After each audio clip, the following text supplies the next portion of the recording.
Antes de começar o vídeo, eu quero pedir a você que acompanha o Blog da Cidadania que se inscreva no nosso canal, curta e compartilhe os nossos vídeos, acione o sininho das notificações, que assim você nos ajuda a fazer o nosso trabalho. E vamos ao vídeo.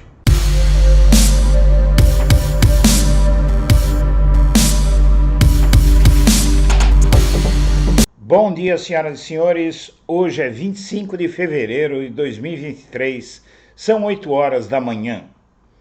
E o presidente Lula já anunciou que não vai cair no golpe da isenção em possível indicação do Ministério Público Federal à Procuradoria-Geral da República. O Lula vai manter a estratégia de pulga atrás da orelha em disputa pela PGR e não indicará automaticamente o primeiro indicado pelo Ministério Público na tal lista tríplice. Candidatos correm por fora sem saber se Lula irá considerar a lista tríplice. O presidente Lula tem mantido a estratégia de, como ele próprio afirmou, deixar uma pulga atrás da orelha sobre se irá respeitar a lista tríplice na sucessão na Procuradoria-Geral da República. Durante as gestões do PT, a lista tríplice de indicações elaborada por integrantes do MPF, do Ministério Público Federal, foi respeitada tanto por Lula quanto por Dilma na escolha do próximo PGR. O Lula teve 4 PGRs, a Dilma teve 2 ou 3. E o MPF indicava e o Lula e a Dilma aceitavam. Lula agora não garante que vá fazer o mesmo, até porque a Dilma foi vítima de golpe e ele mesmo foi vítima de golpe de procurador-geral da República antipetista. Rodrigo Janot, por exemplo, o Gurgel, foram grandes exemplos de procuradores gerais da República golpistas que Lula indicou a pedido do Ministério Público Federal. Em conversas recentes com procuradores, integrantes do Executivo têm garantido que os nomes da lista serão levados em consideração pelo presidente. Eles dão a entender, porém, que se nenhum dos 3 indicados agradar, Lula deve optar por outra pessoa. A estratégia é de não se comprometer a seguir indicações, mas prometer que irá levá-las em conta. Na disputa pela lista, provavelmente estarão os subprocuradores Mário Bonsalha, Luísa Frischesheim e José Adonis Calu de Araújo. Há uma eleição interna entre procuradores do MPF para fechar os nomes. Enquanto isso, outros procuram se tornar o candidato de Lula por fora. O subprocurador Antônio Carlos Bigonha, crítico da atuação do MPF na Lava Jato, tem procurado membros do Executivo para viabilizar seu nome. O subprocurador Paulo Gonet, próximo do ministro do Supremo Federal Gilmar Mendes, também faz campanha.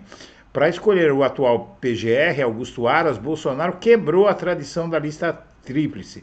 Naquele ano, 2019, os escolhidos na lista foram Mário Bonsalha, Luísa Frischesheim e Blau Dalu. E o Lula não vai cair nessa de novo, até porque ninguém respeitou a lista tríplice, nem Temer, nem Bolsonaro, nem Fernando Henrique Cardoso, ninguém respeitou a lista tríplice. Lula foi o único, e depois Dilma, seguindo a orientação dele, que respeitou a tal lista tríplice e se deu mal. E a mudança de prioridades de Lula na sua escolha para o STF, resumindo, ele vai querer um ministro do STF que não queira aparecer, e um ministro do STF também que não tenha medo de desagradar a opinião pública, porque juiz não pode ter medo, não pode se pautar pelo que o público quer. Nem técnico de futebol faz isso, quanto mais um ministro do STF. Mas há ministros do STF, é bom hoje em dia nem nominar direito, mas a gente pode não dizer, por exemplo, que Luiz Fux, Barroso, Fachin foram ministros do STF que acataram o desejo da torcida, por exemplo, no caso da Lava Jato, e tentaram aparecer. E Lula quer evitar esse perfil, evidentemente, porque esse perfil redundou no desastre da Lava Jato e redundou em a operação toda, com todo o dinheiro que gastou, ter sido jogada no lixo pelos abusos de procuradores, de membros da Polícia Federal, de membros do Judiciário como Sérgio Moro e de juízes do STF que quiseram aparecer.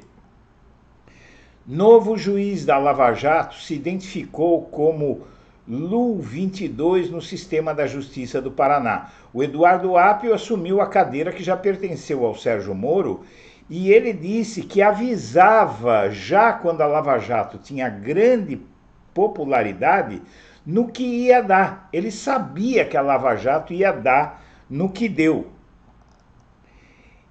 E aqui o CNJ vai julgar um desses grandes erros da Lava Jato, que foi Marcelo Bretas, que pode ser afastado do cargo. Responsável pelo braço fluminense da Lava Jato, ele foi denunciado por infrações disciplinares como parcialidade e intimidação de advogados. Recentemente ele apagou foto com um bicheiro no carnaval no Rio de Janeiro.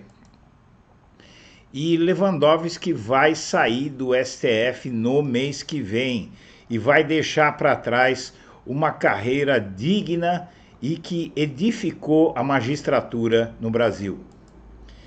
E o comandante do Exército defende uma força política apartidária. O general Tomás Paiva divulgou as diretrizes da sua gestão, defendendo a atuação marcada pela legalidade e legitimidade e respeito à Constituição. No mesmo dia em que o Exército seguiu a determinação da Controladoria Geral da União e levantou o sigilo do processo administrativo disciplinar de Pazuello, o comandante do Exército, Tomás Paiva, divulgou diretrizes como defender, proteger o meio ambiente e acabar com o golpismo na corporação. É uma grande mudança no Brasil. E a Carla Zambelli teme ser cassada pelo Tribunal Superior Eleitoral e perder o foro privilegiado, o que faria com que ela pudesse ser presa por qualquer juiz de primeira instância. E Lula e Zelensky, o presidente da Ucrânia, vão conversar por telefone nos próximos dias e Lula pode ir à Ucrânia. Lula tem repetido que pretende integrar um grupo de países, citou a China e a Indonésia, que trabalhe para pôr fim ao conflito provocado pelos russos. O fato é o seguinte: o Zelensky quer mostrar para o Lula a devastação no seu país, a destruição. O país está sendo destruído pelos bombardeios da Rússia, e aí fica aquela questão, não é? Dizem que a Rússia, que a Ucrânia estava ameaçando a Rússia, mas como a pequena Ucrânia poderia ameaçar a Rússia? E, na verdade, o que se vê aí é que a Rússia invadiu aquele país, jogando bomba, matando inocentes, e o Zelensky aposta que o Lula, ao ver o que fizeram no país dele, o Lula vai realmente se sensibilizar. E o ministro da Defesa articula evitar novo foco de tensão entre militares e Planalto. E, na verdade, é o seguinte: há deputados, inclusive do PT, da esquerda, que querem mudar o artigo 142 da Constituição, aquele que os militares e os golpistas costumavam citar como permissão para que, por exemplo, as Forças Armadas decretassem intervenção no STF. É uma loucura, o artigo não diz nada disso, mas tem deputados de esquerda, da base de Lula, que querem mudar o artigo para não deixar nenhuma dúvida, mas o artigo já não tem dúvida. O STF já disse que esse artigo não pode ser usado por um poder por um poder usar as Forças Armadas para atacar outro poder, como os bolsonaristas queriam. Eles queriam que o Bolsonaro usasse o tal artigo 142 para fazer com que o STF fosse submetido ao Bolsonaro. E o assessor para assuntos climáticos do Joe Biden vai chegar nos próximos dias para discutir aqui no Brasil a preservação do meio ambiente. Realmente o prestígio do Brasil disparou nos Estados Unidos. Vamos ver no que vai dar, mas pior do que estava, com certeza não vai ficar. Minha amiga, meu amigo, eu agradeço a atenção e deixo meu melhor abraço para todo mundo.